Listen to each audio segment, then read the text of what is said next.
Hayotimda eng oson choko medavik retsepti ishimizni sariyog' bilan asalni yaxshilab qizitib, soda solib aralashtirishdan boshlaymiz.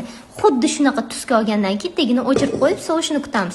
Ungacha tuxumli massaga o'tamiz. Tuxumlarimizni chaqib, shakar bilan 5 minut yaxshilab ko'pirtirib olamiz. Asalli massa, tuxumli massa ikkalovini bir-biriga aralashtirib olib, un bilan kakao qo'shamiz.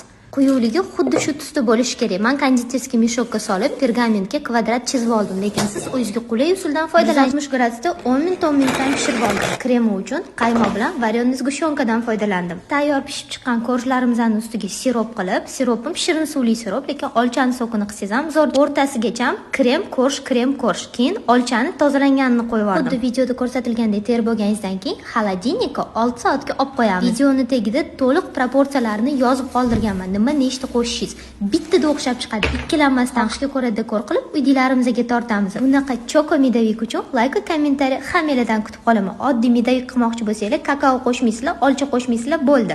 Mazasi gap bo'lishi mumkin emas. Olinglar. Videoni tayyorlab beradigan yaqiningizga jo'natib qo'ying.